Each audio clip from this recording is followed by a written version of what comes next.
My girlfriend brought home a wicker basket she found in the street. Something's come home with it.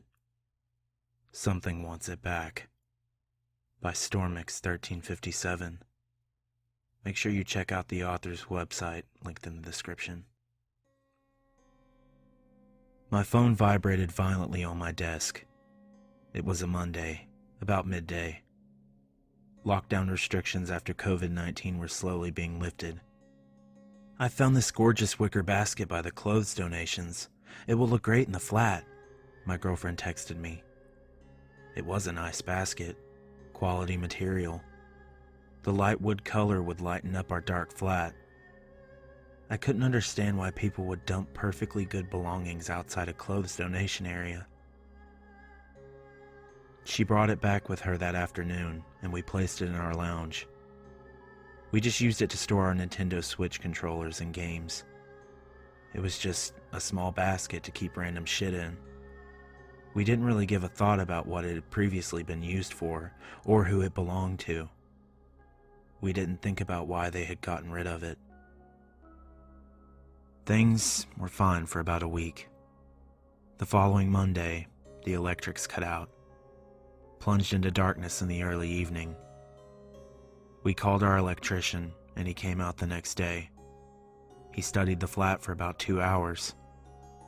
My girlfriend went out to walk through the forests, and I stayed at home to make sure the electrician was actually doing his job. I'd become a bit paranoid after we had hired a guy and he had stolen my girlfriend's jewelry. I sat in my office, and there was a light knock at my door.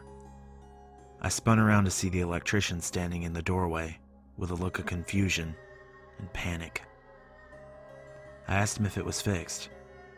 He said there was nothing there to fix. Of course, I asked him to elaborate. All of the wiring for our flat was gone. Thin strips of some sort of wood were laying in their place. He had no explanation for it. I had no explanation for it. At first, I thought it was bullshit, but he showed me. We moved into a vacant apartment that had luckily become available on the floor below us. We took everything with us. Things were fine for about a week. We had electrics, we had water, we were happy. I awoke on Monday night to the feeling of something falling and cutting me in the face. I initially just brushed at my face and rolled over.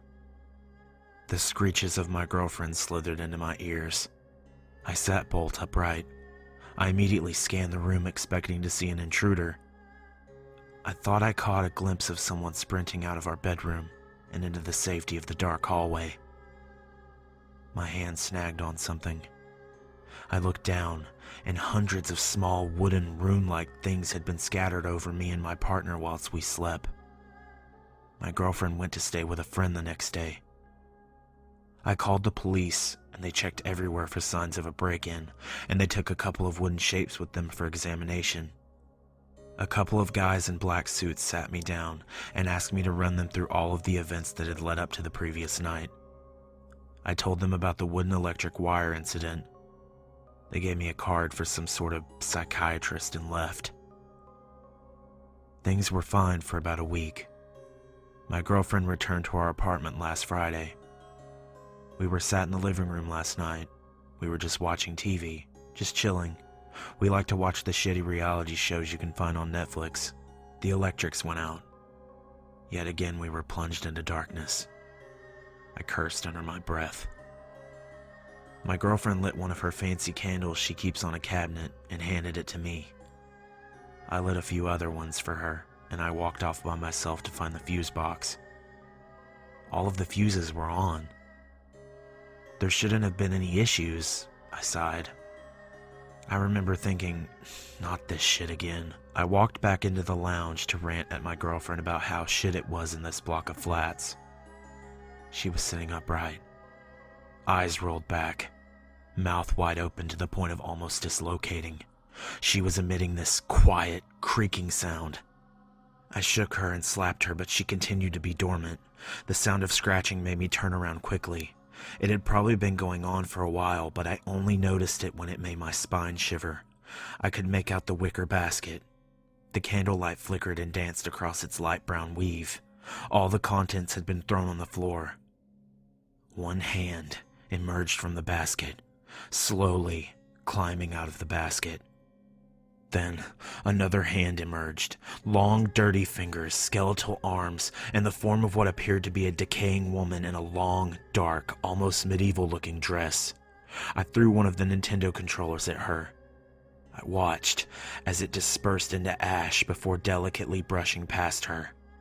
She slowly creaked toward me. I turned back to the sofa. Where there had been flesh and blood, now lay a wooden scarecrow in the form of my girlfriend. I wanted to scream. I wanted to cry. I couldn't move. I couldn't scream. I couldn't save her. I felt the cold, bony talons of the witch from the basket grab my face and spin it round to face her. I looked deep into her eyes.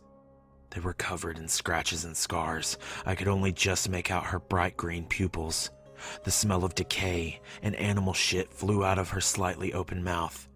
She leaned in closer. Baba Yaga. Her voice was like tiny little knives slowly slitting my eardrums. I managed to let out a scream of agony. The candles blew out. She vanished. I sat alone in our flat. My flat. No one remembers my girlfriend. I drove to her dad's house.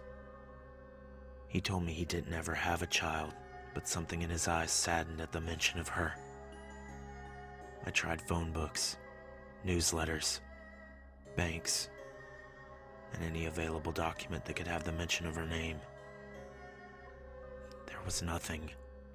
All pictures with the two of us now only contained me. All I have of her is the memory and the feeling that something has been ripped from my very essence. I'm getting rid of the wicker basket today. There's a bunch of bins for recycling and old clothes on the outskirts of town. I'll get rid of it there.